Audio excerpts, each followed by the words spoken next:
Adesso la parola Magnus McFarlane Barrow, CEO di Mary Meals Obe. Good morning, distinguished guests, ladies and gentlemen. 24 years ago, I had a conversation with a very hungry child. It was a conversation that changed my life and eventually changed the life of millions of others. I suppose that conversation is also the reason why I'm here today. The hungry child I had a conversation with was called Edward. He was 14 years of age, and I met him in a village in Malawi during a time of great hunger. He was 14 years of age, and along with his 5 younger siblings, he was sitting beside his mother, Emma, who was dying. All of them were very obviously malnourished. I asked Edward what his hopes and ambitions were for his life. He looked at me and he said, I'd like to have enough food to eat, and I'd like to be able to go to school one day. That was all of his ambition at 14 years of age.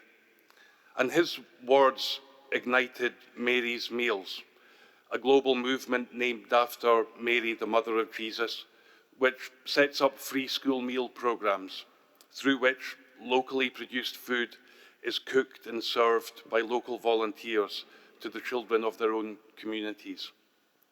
Today, more than 2.5 million children eat Mary's Meals each school day in 16 of the world's poorest countries.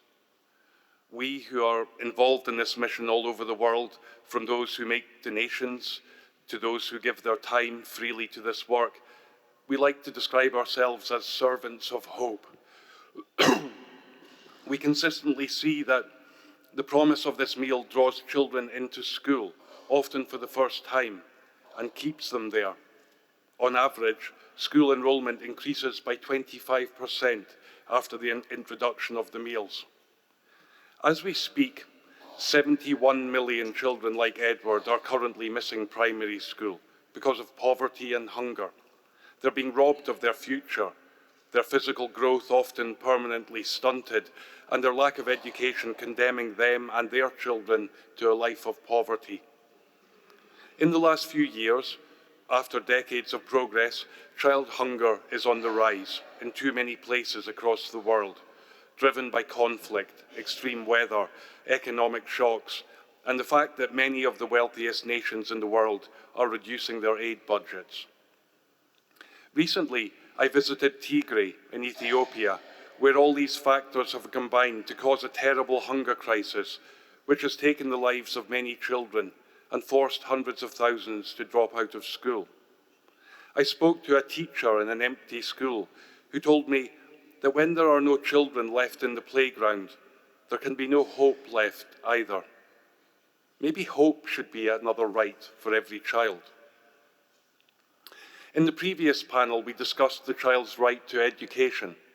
We can see clearly that for the poorest children, the right to food and the right to education are intrinsically linked, and that school meals can uphold both of these fundamental rights, and other important rights too.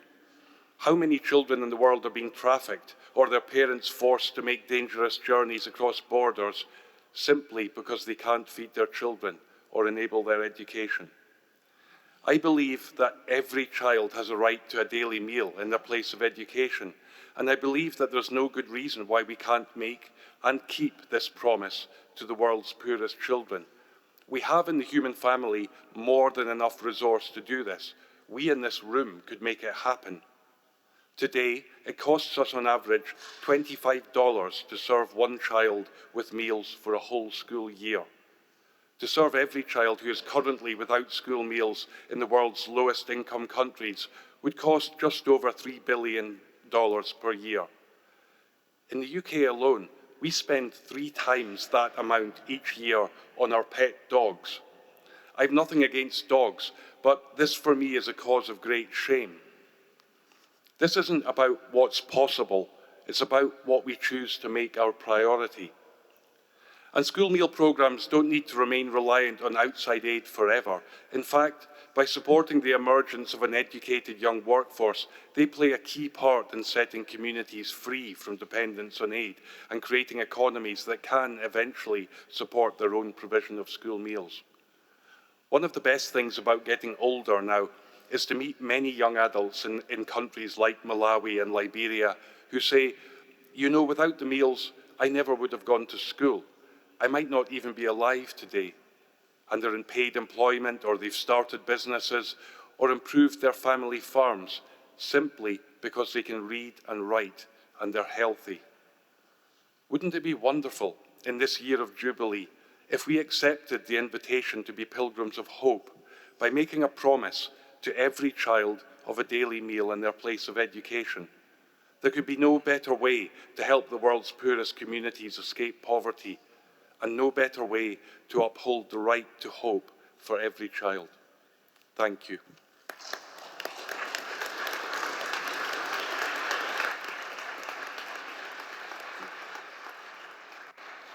Grazie.